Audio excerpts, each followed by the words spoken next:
Guanyant el dret de decidir com el guanyarem el dia 25 de novembre, no tenim cap dubte que hi hagi un gir precisament cap a les polítiques de redistribució. I per això que és important el conjunt del país, però especialment comarques com el Baix Llobregat, que estan sent molt afectades per l'atur, estan sent molt afectades per la inexistència de política industrial, estan sent molt afectades per aquestes retallades.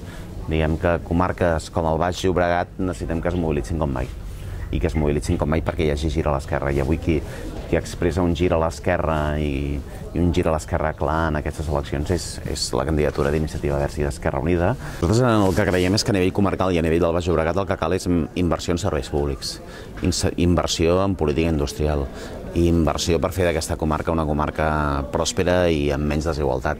Diguem que el millor que li pot passar al Baix Llobregat és que finalment hi hagi polítiques d'esquerres, perquè en polítiques d'esquerres i en polítiques de justícia i en polítiques d'equitat, una comarca de treballadores i treballadors com el Baix Llobregat estarà millor.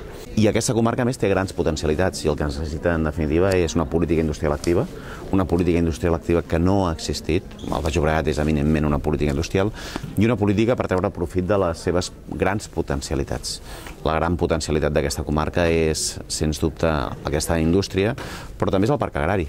Amb una forta inversió en el parc agrari el que aconseguiríem és un parc agrari de proximitat i de productes de qualitat que abastiria tota l'àrea metropolitana i abastiria amb un producte, diguem, de gran qualitat. I el que es tracta, en definitiva, és que aquesta comarca no només tingui futur industrial, que l'ha de tenir, per descomptat, sinó més que tingui un futur ambiental i aquest futur ambiental passi precisament per una política agrícola de proximitat, de producció de qualitat que ens permeti recuperar el territori i disfrutar-lo i gaudir-lo d'una manera diferent i viure-ho també d'una manera diferent.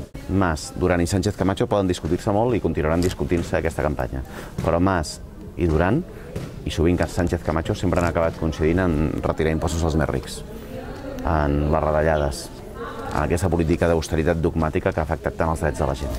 I per tant crec que ho hem d'explicar així.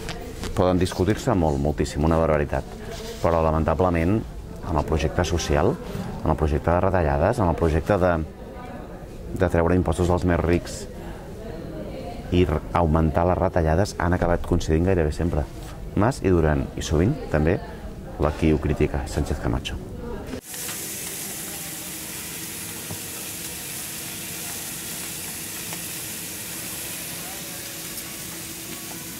Bé.